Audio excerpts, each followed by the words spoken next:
படைப்போட தத்துவத்தை நம்ம மாற்றக்கூடாதுமா. இப்போ நீங்கள் இங்கே தியானம் கற்றுக் கொடுக்குறவங்கலாம் படைப்புக்கு எதிராக போகிறதுனால தான் குரு சாவை வாங்குறது. புரியுதுங்களா? நீங்கள் என்ன ஒரே வார்த்தை சொல்கிறீங்கன்னா சேவை செய்கிறோங்கிறீங்க. ஒருத்தன் பட்டினியாக கிடக்கணும்னா அவன் பட்டினியாக இருக்கணும். அவனுக்கு எப்போ சாப்பாடு கிடைக்கணுமோ அது பிரபஞ்சத்துக்கு தெரியும். நீங்கள் எமோஷன் ஆகி உணர்ச்சி வசப்படுறதெல்லாம் இங்கே கூடாது. அது எப்படி கொடுக்கணும் அப்படிங்கிறது அதுக்கு தெரியும். எப்படி உணர்த்தணுங்கிறது அதுக்கு தெரியும். அப்போ அதுக்கு ஏற்ற மாதிரி தான் அந்த ரூட்டில் கையாளணும். அதை விட்டுட்டு நீங்கள் குறுக்கு வழியில் நீங்கள் வேற மாதிரி செஞ்சீங்க வச்சுங்க. இங்கே நடக்கிறது எல்லாம் என்ன நடக்குது? எல்லா ஆசிரமத்துக்குள்ளே என்ன நடக்குது? இந்த சக்கரம், இந்த குண்டலினி, அன்னதானம், இதெல்லாம் படைப்புக்கு நேர் எதிராக நடக்குது. நீங்கள் பெரிய பெரிய குருமார்கள் எல்லாத்தையும் நீங்கள் யார் லிஸ்ட்டை வேணாலும் எடுத்து வந்து படிங்க.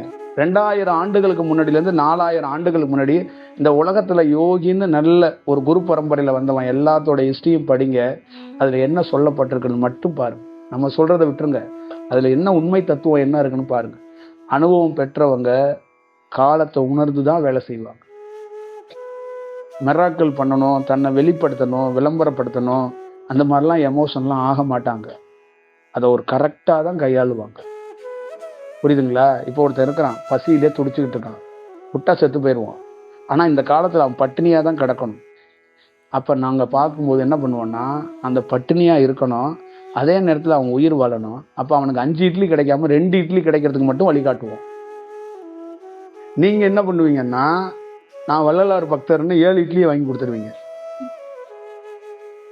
புரியுதுங்களா? அப்போ நேரடியாக ஒருத்தர் என்ன பண்ணிட்டீங்க, அவன் கர்ம வினையை, அவனை துன்பத்தை அனுபவிக்க விடாமல் அவனை அடுத்தடுத்துக்கு டிரான்ஸ்ஃபர் பண்ணி விட்டுட்டீங்க. அவன் என்ன பண்ணிட்டான், 7 இட்லியை வாங்கிட்டு குயிலே மயிலேன்னு பாட்டு பாட ஆரம்பிச்சிட்டான். அவன் அந்த நேரத்தில் கண்ணீர் விட்டு இரவா எனக்கு சோறு வேணும் பிரபஞ்சமேன்னு அழுவ வேண்டிய நேரத்தில் நீங்கள் 7 இட்லியை கொடுத்து அவனை பாட்டு பாட, அவனை சிங்கர் ஆக்கி விட்டுட்டு போயிட்டீங்க. இதெல்லாம் உணர்ந்து வேலை செய்யணும். புரியுதுங்களா?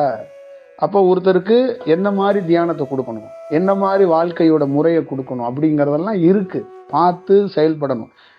தியானத்துக்கு மட்டும் கிடையாதுங்க, உலகத்தில் இருக்கிற படைக்கிற வாழ்கிற வாழ்க்கையிலையும் அப்படி தான், நம்ம வீட்லேயும் அப்படி தான். அதுதான் என்ன சொல்கிறதுன்னா, கண்டறிந்து ரொம்ப கவனமாக வேலை செய்யணும்.